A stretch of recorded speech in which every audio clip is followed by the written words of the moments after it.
ഓം നമ ശിവായ ഓം നമ ശിവായ ഓം നമ ശിവായ ഓം ഹ്രീം നമ ശിവായ ഓം ഹ്രീം ഹൗം നമ ശിവായ ഓം. ശ്രീമദ് ശിവമഹാപുരാണം ഭാഗം 93.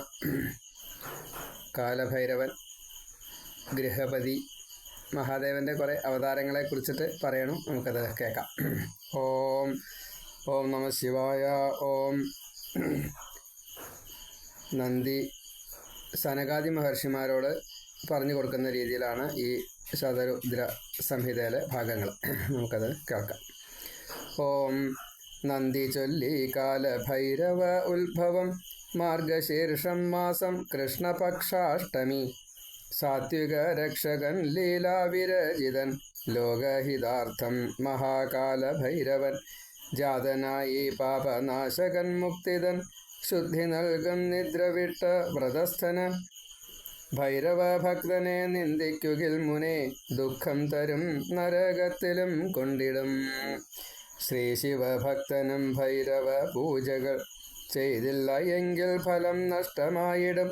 പുണ്യം ക്ഷയിക്കാതിരിക്കാൻ കൃഷ്ണാഷ്ടമി ചൊവ്വാഴ്ച ഭൈരവ പൂജകൾ ചെയ്യണം.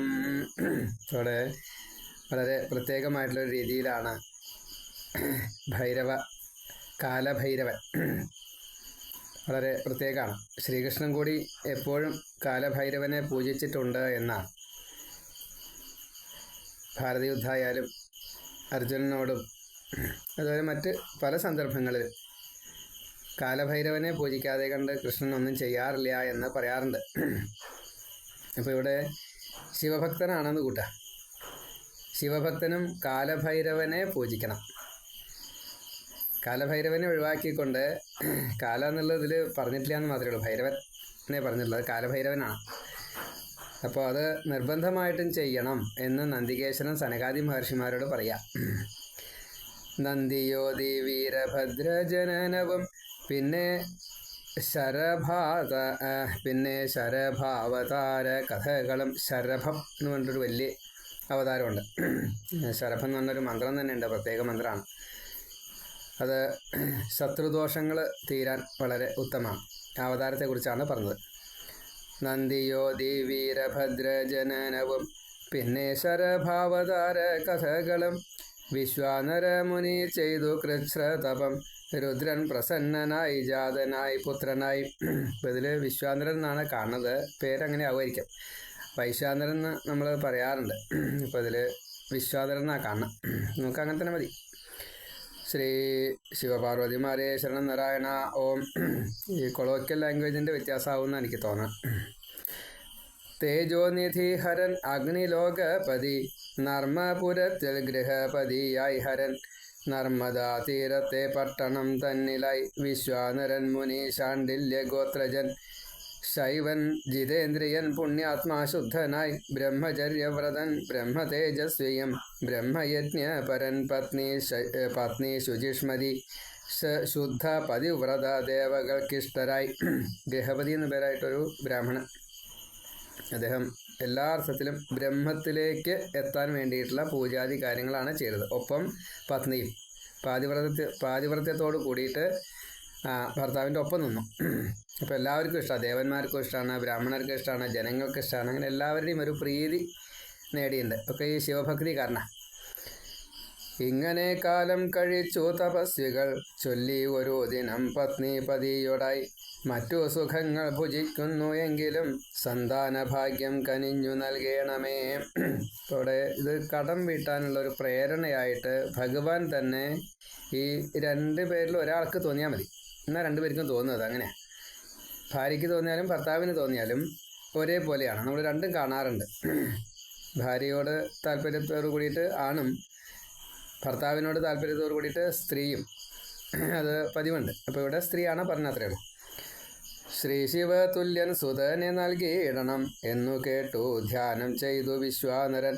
എന്നാൽ അസാധ്യം ഇതെങ്കിലും ശ്രീ ശിവൻ നൽകും വരം ശിവൻ സ്വേച്ഛയാണെങ്കിലോ. അപ്പോൾ ഇവിടെ ഇദ്ദേഹത്തിനെ കൊണ്ട് ഈ പുത്രോത്പാദനം നടത്താൻ ഇപ്പം ഞാൻ അശക്തനാണ് എന്ന് സ്വയം തോന്നുക. അതൊക്കെ ഭഗവാന്റെ ലീലയാണ്. കാരണം ഭഗവാൻ തന്നെ അവതരിക്കാൻ പോവുകയാണ്. അപ്പോൾ അതിൻ്റേതായിട്ടുള്ള ആ ലീലകളൊക്കെ കാണിക്കും, അത്രയേ ഉള്ളൂ. കാശിയിൽ ചെന്നു തപം ചെയ്തു ബ്രാഹ്മണൻ, വീരേശലിംഗത്തിൽ ധാരയും പൂജയും. മാസം 13 തീർന്നിട്ടൊരു ദിനം, ഗംഗയിൽ നീരാടി പൂജിച്ചു രുദ്രനെ. അപ്പോൾ ദ്വിജൻ കണ്ടു ബിംബത്തിൽ നല്ലൊരു ബാലനെ, 8 വയസ്സുള്ള യോഗ്യനെ. ഭസ്മധാരി നഗ്നൻ, ചോപ്പു ചുണ്ടും ജട നീണ്ട കണ്ണും, അതിസുന്ദരൻ ഈശനെ. വേദസൂക്തങ്ങൾ ഉരുവിടുമുണ്ണിയെ കണ്ടു സന്തുഷ്ടനായി വാഴ്ത്തി നമിച്ചുടൻ. ഏകമാത്രൻ ബ്രഹ്മം അദ്വിതീയൻ ഭവാൻ, ഈ പ്രപഞ്ചം തവ പൂർണ്ണരൂപം തനു. കൂടില്ല ഒട്ടും കുറയില്ല ഒന്നുമേ ഉണ്ടാവുകയല്ല, മാറലാണ് സ്ഥിരം. നിത്യനങ്ങ് ഏകൻ സർവവ്യാപി സദാ, നാനാത്വം കാട്ടുന്നു ലോകഹിതത്തിനായി. ഇവിടെ ഒരു ശിവൻ ഒരു ചെറിയ ഉണ്ണിയുടെ 5-8 വയസ്സുള്ള ഒരു ഉണ്ണിയുടെ രൂപത്തിൽ വന്ന് നിന്നിറക്കാണ് ബാലശിവൻ. ആ ഉണ്ണിയാണ് അപ്പം അങ്ങനെ സ്തുതിക്കുന്നത്. പക്ഷെ ബ്രാഹ്മണന് ആളെ മനസ്സിലായി, അതുകൊണ്ടാണ്. അങ്ങയെ എന്നും അനന്യശരണനായി ആശ്രയിക്കും ഭക്തർ മുക്തിയിച്ഛിക്കുവോർ. അങ്ങയെ നന്നായി അറിയുന്ന പണ്ഡിതൻ ജ്ഞാനി പ്രപഞ്ചത്തെ മിഥ്യയായി കണ്ടിടും. ഭൂമി തൻ ഗന്ധവും അഗ്നി തൻ രൂപവും പുഷ്പസുഗന്ധവും സൂര്യന്റെ താപവും പാലിൽ അടങ്ങിയ നെയ്യെന്ന പോൽ തവ ശക്തി തന്നെ തവ തേജസ്സും പാരിതിൽ. ഇന്ദ്രിയം കൂടാതെ സർവമറിഞ്ഞിടും 10 ഇന്ദ്രിയങ്ങൾക്കതീതൻ ജിതേന്ദ്രിയൻ. വിഷ്ണു വിധി തൊട്ട് ആരും അറിഞ്ഞിടാ രുദ്രതത്വം തവ ലീലാരഹസ്യവും. ഇപ്പം നമ്മൾ ഒരു വസ്തുവായാലും ഒരു വ്യക്തി ആയാലും ഒരു സ്ഥാപനം ആയാലും, ഇപ്പോൾ ക്ഷേത്രമായാലും വീട് ആയാലും മറ്റേ ബിസിനസ്സോ അങ്ങനെയുള്ള സ്ഥാപനമായാലും അതിന് അതിൻ്റേതായിട്ടുള്ള ഒരു പോസിറ്റിവിറ്റി, ഒരു യശസ് ഉണ്ടാവും. അതല്ലെങ്കിൽ ഒരു പ്രത്യേകമായിട്ടൊരു കഴിവ് പുറമേക്ക് അറിയാവുന്ന രീതിയിലുണ്ടാവും. അതാണ് ഈ ഗുണം, അതാണ് ഈശ്വരൻ. അതുകൊണ്ടാണ് ഈ ഭൂമിയുടെ ഗന്ധം, ജലത്തിൻ്റെ രസം, സൂര്യൻ്റെ രശ്മി, വിദ്യ ഉള്ളയാളുടെ വിദ്യ പ്രയോഗിക്കൽ, അതാണ് ഈശ്വരൻ. അപ്പോൾ അതിൽ പിഴവ് വരുമ്പോൾ അത് ഈശ്വരാധീനമില്ല എന്നാണ് വിധിക്കുക. ഇപ്പോൾ ജ്യോതിഷികൾ നോക്കിയിട്ട് പറയുമ്പോൾ അയാൾ ചെയ്ത പ്രവൃത്തി ശരിയാവണില്ല എന്ന് പറയാനുള്ള കാരണം അയാൾക്ക് ഈശ്വരാധീനമില്ല എന്നുള്ളതാണ്. അപ്പം അങ്ങനെ ഇപ്പോൾ ദാഹജലം നമ്മളിപ്പോൾ കുത്തിയൊലിച്ച് വരണ ഒരു മഴവെള്ളം ഒന്നിച്ച് കലങ്ങി പറഞ്ഞെന്ന് പറഞ്ഞാൽ നദിയിലത്തെ വെള്ളം നമുക്ക് കുടിക്കാൻ പറ്റില്ല. വെള്ളമുണ്ട്, വെള്ളമില്ലായിട്ടല്ല, ശുദ്ധജലമാണ് മഴയായിട്ട് വന്നതും, പക്ഷെ കലർന്നു. അതിൻ്റെ എന്താ ഗുണം? അത് ഈ നമ്മുടെ ആവശ്യം നിറവേറ്റാനുള്ളതല്ല, അതിൻ്റെ ഗുണം വേറെയാണ്. അതിനൊരു ഗുണമുണ്ട്, പക്ഷെ ആ ഗുണം നമുക്ക് ഇപ്പോഴത്തെ ഈ ആവശ്യത്തിന് പറ്റില്ല, അത്രയേ ഉള്ളൂ. എല്ലാറ്റിനും അതിൻ്റേതായ ഗുണങ്ങളുണ്ട്. ആ ഗുണത്തെ അത് ഉപയോഗിക്കണമെങ്കിൽ ആ സമയത്ത് ഈശ്വരഭാവം ഈ സ്വീകരിക്കുന്നയാൾക്ക് ആ രീതിയിലാണ് വേണ്ടത് എന്ന് ഉറപ്പായാലാണ് അത് കിട്ടുള്ളൂ. അതാണ് ഈശ്വരാധീനം, ഗുണമില്ലാഞ്ഞിട്ടല്ല. നമുക്ക് വേണ്ടത് ഈ രോഗം മാറാനുള്ള മരുന്നാണെങ്കിൽ അതേ മരുന്ന് തന്നെയാണ് ചിലപ്പോൾ വിഷമായിട്ട് മാറുക, വിഷം തന്നെയാണ് മരുന്നായിട്ടും മാറാം. പക്ഷെ അത് വേണ്ടത് വേണ്ടപ്പോൾ വേണ്ടത്ര അളവിൽ വേണ്ടയാൾക്ക് കിട്ടണം, അപ്പോഴേ അതിന് ഫലമുള്ളൂ. മറ്റേതാ മരുന്നിൽ ആ ഗുണമൊക്കെ ഉണ്ട്, നമുക്കറിയില്ല. അതാണ്. അപ്പോൾ ആ ഒരു ഭാവത്തിൽ ഇവിടെ ഭഗവാനെ സ്തുതിക്കുകയാണ്. അതാണ് ആ ബാലഭാവത്തിൽ ഇവിടെ ആവശ്യം എന്താ? ഒരു ഉണ്ണി ഉണ്ടാവണേ, അതാണ്. ഇന്ദ്രിയം കൂടാതെ സർവമറിഞ്ഞിടും 10 ഇന്ദ്രിയങ്ങൾക്കതീതൻ ജിതേന്ദ്രിയൻ. വിഷ്ണു വിധി തൊട്ട് ആരും അറിഞ്ഞിടാ രുദ്രതത്വം തവ ലീലാരഹസ്യവും. ഭക്തർക്കറിയുവാൻ അല്പാൽപമേകിടും യോഗികൾക്കും അത് നൽകുകില്ല ഭവൻ. ജന്മകർമ്മം പേര് കാലദേശം കുലം ഒന്നുമില്ലെങ്കിലും സർവർക്കും നാഥനും.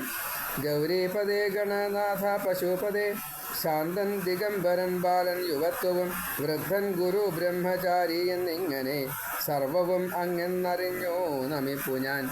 ചൊല്ലി അഭിലാഷാഷ്ടകം മാമുനി രുദ്രനെ പുത്രനായി കിട്ടുവാൻ സാത്വികൻ തൃക്കാൽ പിടിച്ചു നമിക്കവേ ശങ്കരൻ സന്തുഷ്ടനായി ചൊല്ലി എന്തു വേണം വരം. അഭിലാഷാഷ്ടകം എന്നാണ് അതിൻ്റെ പേര്. സൃഷ്ടിപ്രകരണം തൊട്ടിട്ട് സർവം നിയന്ത്രിക്കുന്നത് ഭഗവാനാണ് എന്ന സാരത്തിലാണ് ഈ സ്തുതിച്ചത്. ഒരു നല്ല സ്തുതിയാണ് അത്. ഇപ്പോൾ ഈ ഭാഗവതം പോലെ എല്ലാവരും ഇങ്ങനെ അത് ശിവപുരാണം അങ്ങനെ വായിക്കാറില്ലാത്തതുകൊണ്ട് അത് വായിച്ചാൽ അത്ര കിട്ടില്ല. പക്ഷേ ഇതിപ്പോൾ മലയാളം ആയതുകൊണ്ട് എല്ലാ സ്തുതി ഒരുപോലെയാണ്. ഇതിപ്പോൾ എന്താ പ്രത്യേകത എന്ന് ചോദിക്കുന്ന ആൾക്കാരുണ്ട്. അതിൻ്റെ സാരം അർത്ഥം അങ്ങനെ മലയാളത്തിൽ കൃത്യമായിട്ട് മനസ്സിലാവുമ്പോൾ അതിന് വിലയില്ലാണ്ടാവുക. അതിന് വിലയുണ്ട്. അറിഞ്ഞ് ഭജിക്കുമ്പോഴാണ്, അറിഞ്ഞ് പ്രാർത്ഥിക്കുമ്പോഴാണ് കൂടുതൽ വില. അതറിയാത്തതുകൊണ്ട് അതിനെ അപ്രകാരത്തിൽ കാണുന്നു. ഇത്രയേ ഉള്ളൂ. അതാണ് കുമ്പളഞ്ഞിയും മരുന്നാണ് എന്നുള്ളത് അറിയാത്തതുകൊണ്ടാണ്. ഇപ്പോൾ ഇവിടെ അഭിലാഷാഷ്ടകമാണ്. അതായത് ഈ അഷ്ടകം ആരാണ് 8 ശ്ലോകങ്ങൾ ചൊല്ലി സ്തുതിക്കുന്നത് അവർക്ക് എല്ലാ ആഗ്രഹങ്ങളും സാധിക്കും.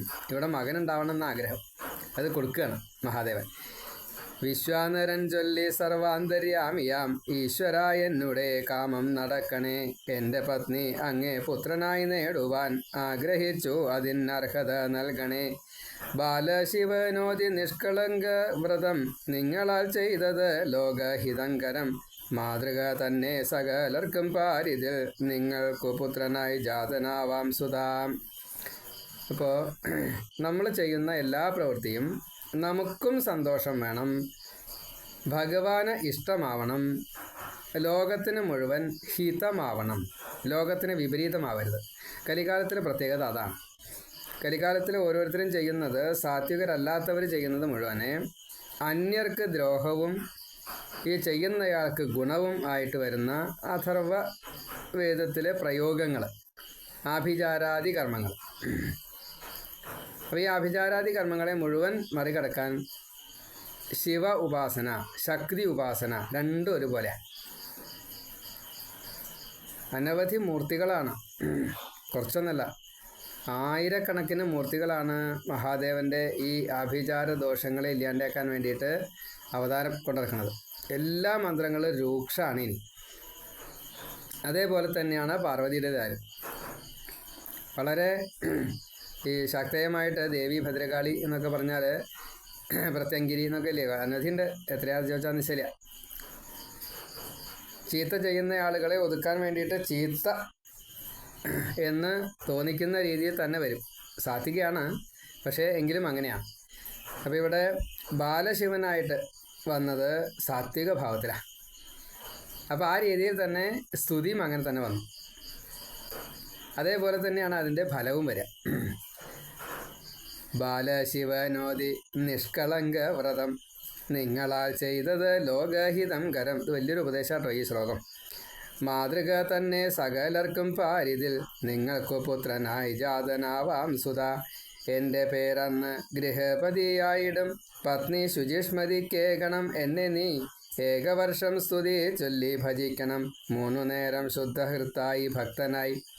ഇപ്പോൾ 3 നേരം 3 സന്ധ്യയ്ക്ക് ഒരേപോലെ സന്ധ്യാവന്ദനാദികൾ ചെയ്തുകൊണ്ട് എന്നെ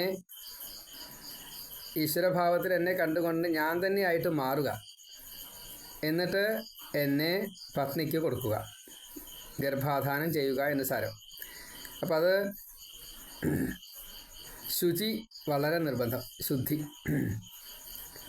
തപസ്, ശുദ്ധി, ദയ, സത്യം, ധർമ്മത്തിൻ്റെ 4 പാദങ്ങളാണ്. അപ്പോൾ ഈ 4 പാദങ്ങൾ അനുസരിച്ച് ആണ് ഇത് ചെയ്യുന്നതെങ്കിൽ മഹാദേവനും ആ രീതിയിൽ തന്നെയാണ് അനുഗ്രഹിക്കുക. ഇപ്പോൾ അവിടെ പ്രത്യേകം പറഞ്ഞു, അങ്ങ് ചെയ്ത സ്തുതി സാത്വികം, ഇനി പത്നിക്ക് കിട്ടാൻ പോകുന്നതും സാത്വികം, എന്നെ കിട്ടും, അതിങ്ങനെയൊക്കെ ചെയ്തോളൂ. ഇതൊക്കെ നമ്മളോടുള്ള ഉപദേശങ്ങളാണ്. നമ്മുടെ പ്രവർത്തികൾ അങ്ങനെ ആവണം. കലികാലത്തിൽ വലിയ പ്രശ്നമാണത്. ഈ സാത്വിക ഭാവത്തെ നമുക്ക് കൊണ്ടു നടക്കാൻ കലികാലത്തിൽ പ്രശ്നമാണ്. സാത്വികരെ അധപ്പതിപ്പിക്കുക, അങ്ങനെയാണ്. അപ്പം അങ്ങനെ എന്നാലും അനവധി സാത്വികരുണ്ടായാലോ ഒരു സംഘബലമായിട്ട് മാറും. അതില്ലാത്തതുകൊണ്ടാണ്, കൂടി ചേരില്ല. അപ്പോഴേക്കും സ്വാർത്ഥം വരും, രജോ ഗുണം വരും. ഈ സ്വാർത്ഥം നേടാൻ പറ്റാത്തത് കൊണ്ട് തമോ ഗുണം വരും. അപ്പോൾ അന്യനെ നശിപ്പിക്കാൻ വേണ്ടി നോക്കും. അപ്പം മറ്റവർ ചെയ്തതും ഈ സാത്വികർ ചെയ്യും. അപ്പം എന്തായി? രണ്ടുപേരും ഒരുപോലെ. അങ്ങനെയാണ് കലി ഇങ്ങനെ വർദ്ധിച്ച് പറഞ്ഞത്. അപ്പോൾ കലി എന്തുകൊണ്ട് ഇപ്രകാരം ബ്രാഹ്മണരെ കൂടി അധപ്പതിപ്പിക്കുന്നു? അതിൻ്റെ കാരണം ഇതാണ്. തൻ്റെ കാര്യങ്ങളൊന്നും നടക്കണില്ല വെച്ചാൽ കുറേശ്ശെ സ്വാർത്ഥം നമുക്കും വേണ്ടി വരും. അങ്ങനെ വേണ്ടി വരുമ്പോൾ എന്താ ഉണ്ടാവുക? അത് നടക്കില്ല വെച്ചാൽ തമോ ഗുണം വരും. ആ തമോ ഗുണം വരുമ്പോഴോ അപ്പോൾ ഈ പ്രയോഗങ്ങളൊക്കെ വരും.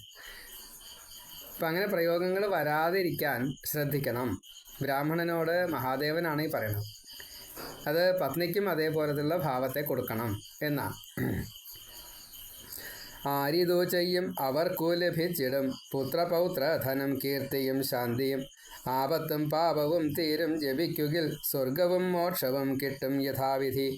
ഇങ്ങനെ ചൊല്ലി മറഞ്ഞു മഹേശ്വരൻ സന്തുഷ്ടനായി ഗൃഹമെത്തി വിശ്വാനരൻ. നന്ദിയോതി കാമസാഫല്യാഷ്ടകം വൃദ്ധിപ്രദം വേദസാരം ശിവേച്ഛയം. ഇപ്പോൾ വളരെയധികം പ്രാധാന്യമുള്ള ഒരു സ്തുതിയാണ് ഈ മഹാബ്രാഹ്മണൻ ചൊല്ലിയത് എന്ന് പറയാണ്. മഹാദേവനും കൂടി വളരെ ഇഷ്ടമാണ്. നന്ദീശ്വരൻ ചൊല്ലി കേൾക്കൂ സനകരെ വിശ്വാനരൻ്റെ ശിവദർശന കഥ. ചൊല്ലി ശുചിഷ്മതി കേട്ടപ്പോൾ തുഷ്ടയായി പിന്നെ ഭജിച്ചു ഇരുവരും രുദ്രനെ. കാലമായപ്പോൾ ശുചിഷ്മതി ഗർഭിണിയായതു കണ്ടു പുരുഷ സൂക്തങ്ങളാൽ. തൊട്ടു ജപിച്ചും ശിശുവിൻ സുരക്ഷയും പുംസവനമതും ചെയ്തു മുനിമുത. പണ്ടൊക്കെ ഈ ഗർഭിണികളുടെ വയറ് തൊട്ടിട്ട് ജപിക്കും. അതേപോലെ അകത്തേക്ക് കഴിക്കാൻ കുറേ ദിവ്യങ്ങളായിട്ടുള്ള വസ്തുക്കളെ ആഹരിക്കാൻ വേണ്ടിയിട്ട്, വെറും വയറ്റിൽ ആഹരിക്കാൻ വേണ്ടിയിട്ട് കൊടുക്കും. നെയ്യ് തൊട്ടുള്ള പലതും മന്ത്രഭൂതമായത്. അതേപോലെ പുരാണങ്ങളൊക്കെ കേൾപ്പിക്കും. പണ്ട് ഇതൊക്കെ ഉണ്ടായിരുന്നു. ഇന്ന് അത് മുഴുവൻ നഷ്ടപ്പെട്ടു. അപ്പോൾ ഈ ഗർഭത്തിലുള്ള ശിശുവിന് എത്രത്തോളം ഈ സാത്വികത ഭാവങ്ങൾ ഉണ്ടാക്കാൻ സാധിക്കും, അത് പുരാണ പാരായണങ്ങളെ കൊണ്ടും വേദസൂക്തങ്ങളെ കൊണ്ടും. അതേപോലെ ഈ ഗർഭിണിയെ എപ്പോഴും നല്ലത് മാത്രം ചിന്തിക്കുക, ആഹാരം തൊട്ടുള്ള കാര്യങ്ങളൊക്കെ നല്ലത് മാത്രം കഴിക്കുക, ശബ്ദങ്ങൾ ചീത്ത കാര്യങ്ങളൊന്നും കേൾക്കാതിരിക്കുക, ചീത്ത പറയുക, മറ്റുള്ളവനെ ദ്രോഹിക്കുന്ന രീതിയിലുള്ള വാക്കുകൾ പറയുക, ഇതൊന്നും പാടില്ല. അത് കേൾക്കാൻ പാടില്ല. ആ സ്ത്രീ കേൾക്കാൻ പാടില്ല. അങ്ങനെ എപ്പോഴും സന്തോഷമായിട്ട്, അതേപോലെ സംഘം, ധാരാളം ആൾക്കാർ വന്ന് ഒരു സന്തോഷം എപ്പോഴും ഉണ്ടാവണം. അപ്പോൾ കൃത്രിമമായിട്ട് അത് ഉണ്ടാക്കി കൊടുത്താലും വിരോധമില്ല എന്ന് സാരം. കാരണം ഈ ഉണ്ണി, ഗർഭത്തിൽ കിടക്കുന്നതായിട്ടുള്ള ഉണ്ണി, അതാണോ പെണ്ണോ അത് വിഷയമല്ല. അവർ സാത്വിക ഭാവത്തിലേക്ക് എത്തണമെങ്കിൽ ഈ ജ്ഞാനം അവർക്ക് നേടാൻ വേണ്ടിയിട്ട് നമ്മളാൽ കൃത്രിമമായിട്ട് ചെയ്തു കൊടുത്താലും വിരോധമില്ല. അങ്ങനെ ചെയ്തു കൊടുക്കണം എന്നാണ്. ഇപ്പോൾ അത് ചെയ്തു. കാലമായപ്പോൾ ശുചിഷ്മതി ഗർഭിണിയായതു കണ്ടു പുരുഷ സൂക്തങ്ങളാൽ. തൊട്ടു ജപിച്ചും, വയർ തൊട്ട് ജപിച്ചു എന്നാണ്, തൊട്ടു ജപിച്ചും ശിശുവിൻ സുരക്ഷയും പുംസവനമതും ചെയ്തു മുനി മുത. രൂപ വളർച്ചയ്ക്കു സീമന്തവും തഥാ വേദം വിധിച്ചവ കേൾപ്പിച്ചു പുത്രനെ. കാലം തികഞ്ഞു ഗ്രഹരാശി താരവും ലഗ്നം ശുഭകാലമെത്തി പ്രകൃതിയും. ശുദ്ധമായപ്പോൾ ജനിച്ചു സദാശിവൻ കഷ്ട അരിഷ്ടത തീർക്കാൻ ശശി സമൻ. ഈരേഴു ലോക സുഖത്തെ കൊടുക്കുവാൻ ദേഹപുഷ്ടി ജഗൽ സൃഷ്ടി ജഗൽ വൃദ്ധിക്കു ഹേതുവായി. സർവത്ര ശിവനാമകീർത്തനം. ഹര ഹര മഹാദേവ. അതോടെ എല്ലാ അരിഷ്ടതകളും തീർക്കാനുണ്ട്. ഇവരുടെ മാത്രമല്ല, മറ്റുള്ളവരുടെ ലോകത്തിൻ്റെ ഒക്കെ അരിഷ്ടതകൾ തീർക്കാൻ വേണ്ടിയിട്ട് സദാശിവനായിട്ടുള്ള ഭഗവാൻ ഈ ഉണ്ണിയായിട്ട് വന്നു. ഈ ബ്രാഹ്മണ ദമ്പതികൾക്ക് ഉണ്ണിയായിട്ട് വന്നു. ഇപ്പോൾ അവിടെ അവതാരം സ്വീകരിച്ചു എന്ന് സാരം. അതാണ് ഗ്രഹങ്ങൾ, രാശി, നക്ഷത്രം, ഇതൊക്കെ ഏറ്റവും ഉത്തമമായിട്ടുള്ള രീതിയിൽ നിൽക്കുന്ന സമയത്താണ് അവതാരം. അപ്പോൾ ദേവന്മാർക്ക് കൂടി ഇതിൻ്റെ ഗുണം കിട്ടും. അപ്പോൾ അവരും അതേപോലെ തന്നെ സന്തോഷിച്ചു. പുഷ്പവൃഷ്ടി ചെയ്തു ഇന്ദ്രാദികൾ തഥാ അപ്സരസ് നൃത്തവും ഗന്ധർവഗാനവും മംഗളം പാടി ഋഷികൾ സ്തുതിക്കയും പക്ഷി മൃഗാദികൾ കൂടി ലയിച്ചതിൽ ജാതകർമാദികൾ ചെയ്തു വിരഞ്ജനം പേരിട്ടു വേദം വിധിച്ച പോൽ ശുദ്ധിയും ആശീർവദിച്ചു ഗൃഹപതിയെ തഥാ ബാലരക്ഷ ചെയ്തു പോയി സകലരും. വിഷ്ണുവും വിശ്വാനര ഭാഗ്യം വാഴ്ത്തവേ വിപ്ര ഋഷികൾ പഠിപ്പിച്ചു സർവ്വതും വിദ്യ പഠിച്ചു സമാവർത്തനം ചെയ്തു നാരദനെത്തി അനുഗ്രഹം നൽകുവാൻ ചെയ്തു നമസ്കാരം പൂജകൾ സാദരം പിന്നെ മുനിയോതി ജാതകം കേൾക്കുവാൻ ഭാഗ്യവാൻ സർവഗുണവും നിറഞ്ഞവൻ ചന്ദ്രതുല്യൻ ശുഭൻ നിർമ്മലൻ യോഗ്യനും എങ്കിലും 12 വർഷം തികയവേ മിന്നലിൽ ആപത്തു സംഭവിക്കും ദ്വിജ ബ്രഹ്മാവിൻ പ്രീതിയെ നേടണം എന്നതും ചൊല്ലി മറഞ്ഞു ശ്രീനാരദൻ മാമുനിയും. ഇവിടെ വേദം അങ്ങനെ പറഞ്ഞിട്ടുണ്ട്. ആയുസ് കുറവാണെങ്കിൽ ബ്രഹ്മാവിനെ തപസ് ചെയ്യണമെന്ന് പറഞ്ഞിട്ടുണ്ട്. അപ്പോൾ സ്വതേ ബ്രഹ്മാവാണ് ആയുസ് വിധിക്കുക കൂടുതൽ. മഹാദേവനെ പിടിച്ചാൽ കാലം വരില്ല, അത്രയേ ഉള്ളൂ. അപ്പോൾ വിഷയം അത്രയേ ഉള്ളൂ. ഇവിടെ മഹാദേവൻ്റെ ഈ ബാല അവതാരത്തിന് അത്രയേ ഉള്ളൂ ആയുസ്. അപ്പം അത് പോരാ, നീട്ടിക്കിട്ടണം. എന്നാലാണ് ഈ ബ്രാഹ്മണർക്ക് സുഖത്തെ പ്രദാനം ചെയ്യാൻ സാധിക്കുള്ളൂ, ആ നാടിനും ഈ ലോകത്തിനും. അപ്പം അതിന് വേണ്ടിയിട്ട് ഭജിക്കാൻ വേണ്ടി പറഞ്ഞു. അങ്ങനെ നാരദൻ പറഞ്ഞു. മാതാപിതാ ഇത് കേട്ടു ഭയന്നുപോയി നെഞ്ചത്തടിച്ചു കരഞ്ഞു സുദുഃഖിതർ. ഉണ്ണിയോടോതി ഗൃഹപതി എന്തിത് എൻ്റെ ജീവൻ പോയി എന്നെ രക്ഷിക്കണേ. ഇങ്ങനെ കേട്ടപ്പോൾ ചൊല്ലി ഗൃഹപതി പേടി വേണ്ട അച്ഛാ മൃത്യുവിൽ ആർക്കുമേ. ഭക്തരാം നിങ്ങൾ തൻ പാദധൂളി മതി കാലൻ എന്നെ കാണാൻ പോലും വരില്ലിനിയും. അപ്പം ആ മകൻ പറഞ്ഞു നോക്കൂ, പരശുരാമൻ ജമദഗ്നിയോട് പറഞ്ഞ കൂട്ടത്തിലാണ്. പരശുരാമൻ ഈശ്വരാവതാര. അച്ഛനോട് പറഞ്ഞു അച്ഛൻ്റെ അനുഗ്രഹം മാത്രം മതി എനിക്കെന്ന്. അമ്മയും സഹോദരങ്ങളെയും വെട്ടിക്കൊന്നപ്പോഴേ എന്താ വരം വേണ്ട ചോദിച്ചു. ഇവരെ ജീവിപ്പിക്കണം, ഉറങ്ങി എഴുന്നേറ്റ പോലെ തോന്നാനേ പാടും, അവർ ഈ മരിച്ചോന്ന് അറിയരുത്. അപ്പം അതിനുള്ള കഴിവുണ്ട് അവിടെ. അച്ഛനും ഒരേ പോലെ തന്നെ കാർത്തവീര്യാർജുനാൽ വധിക്കപ്പെട്ടപ്പോൾ പരശുരാമൻ അച്ഛനെ ജീവിപ്പിച്ചു. അപ്പം അങ്ങോട്ടും ഇങ്ങോട്ടും ഭക്തനും ഭഗവാനും തമ്മിലൊരു ഐക്യമുണ്ട്. അപ്പോൾ ഇവിടെ ഈ ഐക്യത്തെ പറയാണ്, എനിക്ക് നിങ്ങളുടെ ഈ പാദധൂളി മാത്രം മതി. അച്ഛാ ഞാൻ മൃത്യുഞ്ജയനെ ഭജിച്ചുടൻ കാലനെ ഓടിക്കും മൃത്യു ജയിച്ചിടും. കാതിൽ അമൃതു മഴ പെയ്ത പോലെ ഈ വാക്കുകൾ കേട്ടു സമാധാനം പൂണ്ടവർ. ലോകഹിതാർത്ഥം ശിവനെ ഭജിക്കണം പുത്ര നീ സൃഷ്ടിസ്ഥിതി ലയകാരനെ. രുദ്രനു മാത്രമേ നമ്മെ രക്ഷിക്കുവാൻ സാധിക്കൂ എന്നതു കേട്ടു ഗൃഹപതി. നന്ദിയോതി മുനെ കേൾക്കൂ ഗൃഹപതി ചൊല്ലിയ വാക്കിനാൽ സന്തുഷ്ടരായി പിതാ. പുത്ര ശിവനെ ഭജിക്കൂ നീ മൃത്യുവേ തീർത്ഥം ജയിക്കണം ഞങ്ങൾക്കു നീ തുണ. പാദങ്ങളിൽ വീണു യാത്രയായി പുത്രനും കാശിയിലെത്തി തുടങ്ങി ഭജനവും. വിഷ്ണുവും ബ്രഹ്മാവും ശക്തി നേടും സ്ഥലം കാലൻ പ്രളയം വരാത്തിടം ശോഭനം. അപ്പോൾ മക്കൾക്ക് ഇത് ഭഗവാൻ തന്നെയാണ് അവതാരം എന്നുള്ള അറിയാം. ബ്രാഹ്മണർക്ക് ഈ മകൻ ഭഗവാന്റെ അവതാരം തന്നെയാണ് എന്നറിയാം. എന്നാലും ശരി, അങ്ങ് മാത്രമേ ഞങ്ങൾക്ക് തുണയുള്ളൂ, അതുകൊണ്ട് അങ്ങ് ആയുസ്സിനെ നീട്ടുക തന്നെ വേണം എന്ന് പ്രകാരം പറഞ്ഞപ്പോൾ നേരെ കാശിയിലെത്തി ശിവനെ സ്തുതിച്ചു. ശിവൻ തന്നെയാണ് ശിവനെ സ്തുതിക്കുന്നത്, അത് പതിവുണ്ട്. ഇഷ്ടങ്ങളൊക്കെയും നൽകും ശിവൻ ശിവ മുക്തി നൽകും ഗംഗ വിപ്രർഷി സംഘവും. എന്നും കുളിക്കും ഭജിക്കും സൽസേവനം ചെയ്തു ശിവ പാർവതി പ്രീതി നേടുവാൻ. അപ്പോൾ എല്ലാവർക്കും എന്നും ശിവപാർവതിമാരെ അനുഗ്രഹം കൊടുക്കും. ആ രീതിയിൽ തന്നെ കണ്ട് നിത്യനിദാനത്തോടു കൂടിയിട്ട് തപസ് പോലെ കാശിയിൽ താമസിച്ചു, തപസ് ചെയ്തു എന്നർത്ഥം. പേടി മറന്നു ശിവലിംഗ കാഴ്ചയാൽ തോന്നി സ്വയം മഹാഭാഗ്യം ശിവകൃപ കിട്ടിയതൻ താതൻ ചെയ്ത പുണ്യഫലം പ്രാർത്ഥിച്ചു ശങ്കര സൗഖ്യമേകൂ സ്ഥിരം. നമുക്ക് ഒരു ഈശ്വരവിശ്വാസം ഉറപ്പിച്ചങ്ങോട്ട് തരായിന്ന് കൂട്ടാ, പിന്നെ ഒന്നിനും പേടിയുണ്ടാവില്ല. കാരണം ഈശ്വരൻ രക്ഷിക്കും. ഈ സംശയിച്ചും കൊണ്ടായാലോ സർവത്ര പേടിയാണ്, പിന്നെ ഒരു പ്രവൃത്തിയും ചെയ്യാൻ സാധിക്കില്ല. അതാണ്. അപ്പോൾ പ്രവൃത്തി ചെയ്യാൻ സാധിക്കുന്ന വെച്ചാൽ എന്ത് വേണം? ഈശ്വരവിശ്വാസം ദൃഢമാവണം. ഈശ്വരനാണ് എന്നെ സഹായിക്കുന്നത്, എന്നെ മറ്റുള്ളവരാൽ രക്ഷിക്കുന്നത്. ഇപ്പോൾ സംഘം ഉണ്ടാവുമല്ലോ, സംഘദോഷമുണ്ട്, സംഘഗുണമുണ്ട്. അപ്പോൾ ഈ സംഘഗുണം കിട്ടുന്നതും ഈശ്വരൻ്റെ അനുഗ്രഹം കൊണ്ടാണ്. ഈശ്വരൻ നേരിട്ട് വരില്ല. ഈശ്വരൻ ഒരാളെ പറഞ്ഞയച്ചാൽ അങ്ങനെ നേരെയൊക്കെ അത്രേ പതിവുള്ളൂ. അപ്പോൾ എന്ന കൂട്ടത്തിൽ ഇവിടെ ആയുസ് കൂടുതൽ കിട്ടുക വേണ്ടത്. അപ്പോൾ ഇവിടെ ആയുസിനെ പറ്റിയുള്ള ചിന്ത പോലും, മരണത്തെക്കുറിച്ചുള്ള ചിന്ത പോലും വിട്ടു. ഭഗവാനെ സ്ഥിരമായിട്ട് ശിവലിംഗത്തിൽ പൂജാർച്ചന ഒക്കെ ചെയ്യുമ്പോഴേ, അഭിഷേകം ഒക്കെ ഗംഗാതീർത്ഥം ഒക്കെ ചെയ്യും. അപ്പോൾ കിട്ടുന്നതായിട്ടൊരു ഒരു ദൃഢവിശ്വാസമാണ്, ഒരു സെൽഫ് കോൺഫിഡൻസ് എന്ന് പറയില്ലേ, ആത്മവിശ്വാസം, അതാണ്.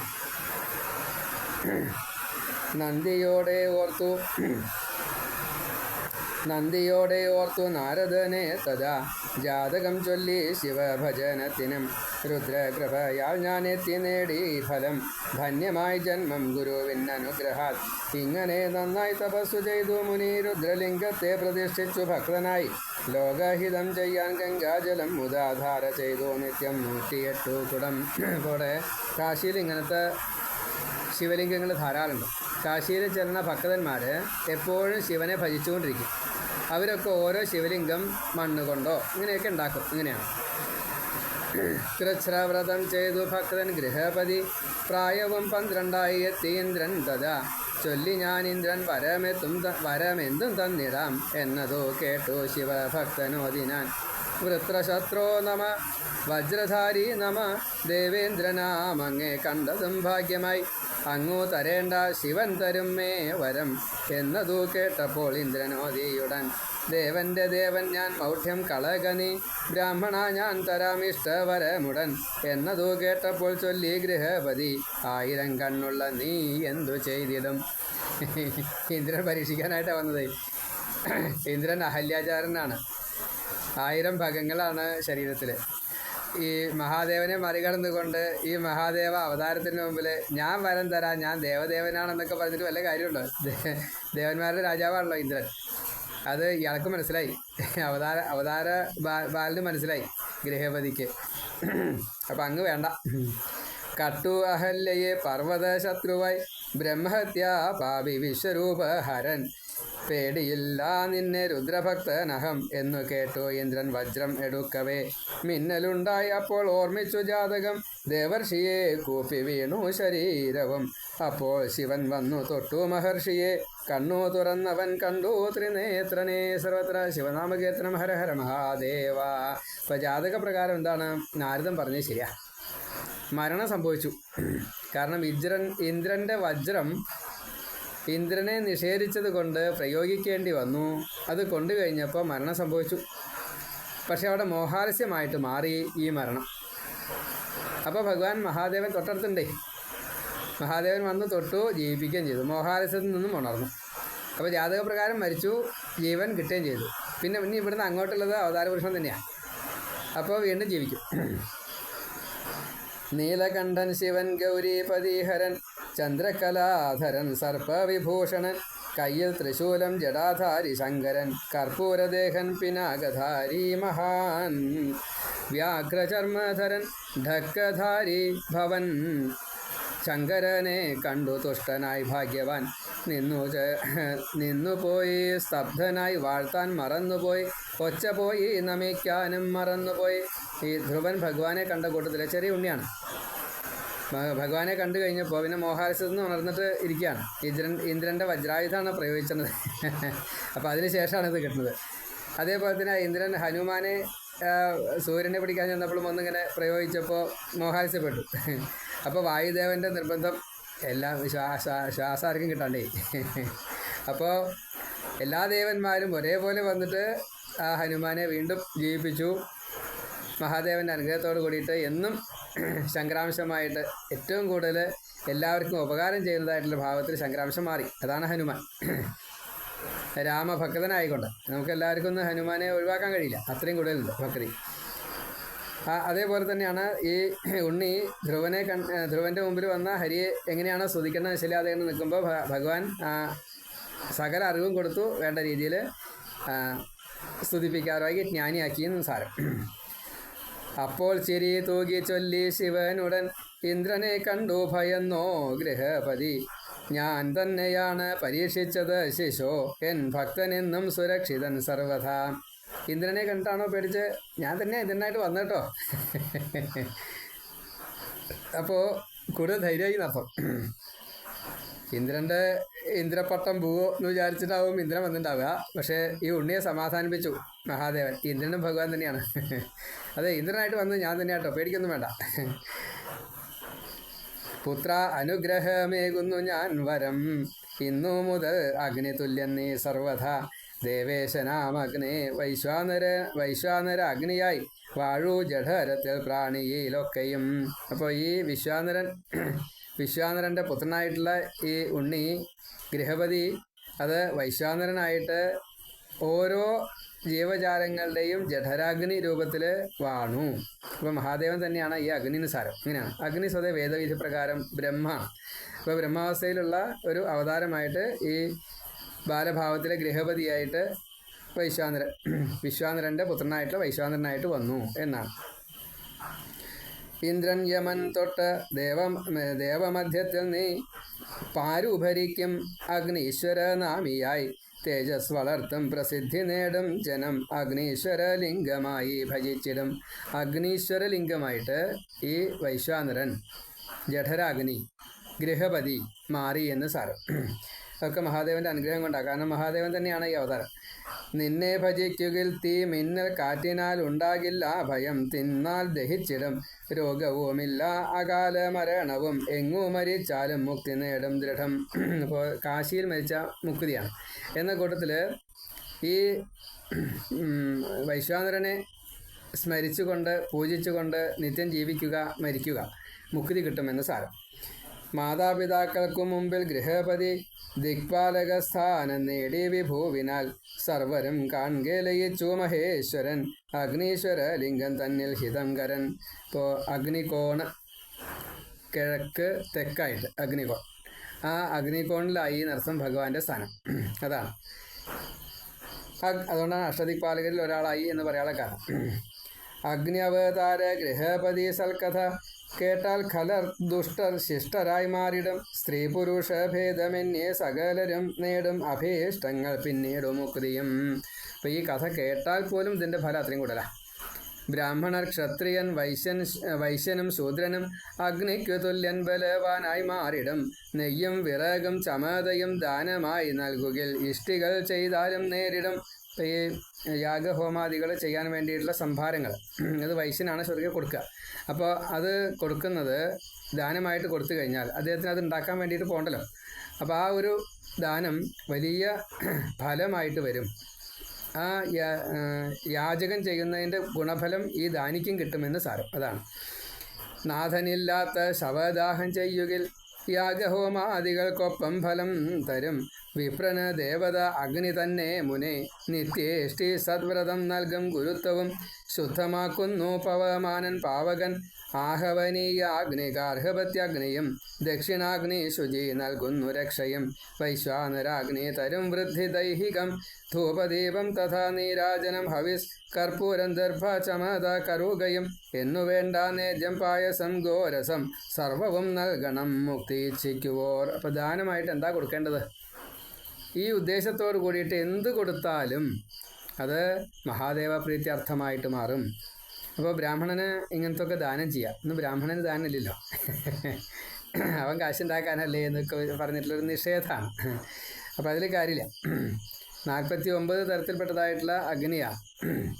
ഈ അഗ്നിപ്രീതിയാണ് ഇതേപോലെ ഹോമവസ്തുക്കളെ തൊട്ടുള്ള ഓരോന്നും. അതേപോലെ ഇവർക്ക് കുടുംബം കഴിയണമല്ലോ. ഇപ്പോൾ അരി ദാനം ചെയ്യുക, അങ്ങനെയൊക്കെ പലതുണ്ട്. അതൊക്കെ പണ്ടൊക്കെ നടന്നായിരുന്നു. ഇപ്പോഴും പതിവൊക്കെ ഉണ്ട് കേട്ടോ, ആൾക്കാർ പതിവുണ്ട്.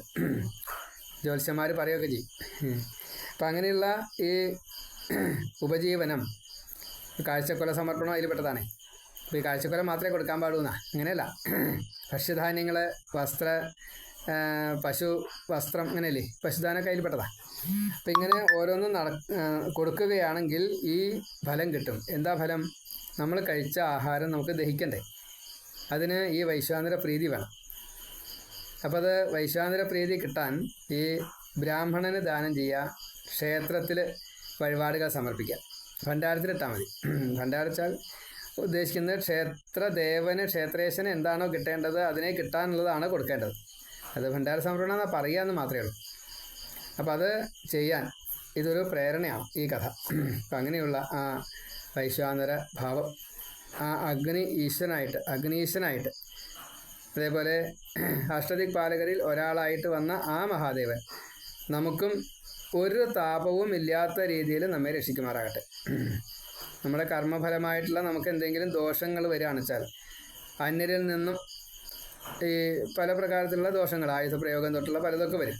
അപ്പോൾ അതൊന്നും വരാതിരിക്കാൻ, പിന്നെ പ്രകൃതി ദുരന്താദി കാര്യങ്ങൾ, ഇതൊന്നും വരാതിരിക്കാൻ ഈ വൈശ്വാനര ഭജനം മഹാദേവനാൽ കൊടുക്കപ്പെട്ടതായിട്ടുള്ള വരമായിട്ട് ആ ഭക്തനെ ഈ ആപത്തിൽ നിന്ന് രക്ഷ ചെയ്യുക എന്നത് മഹാദേവൻ ചെയ്യും.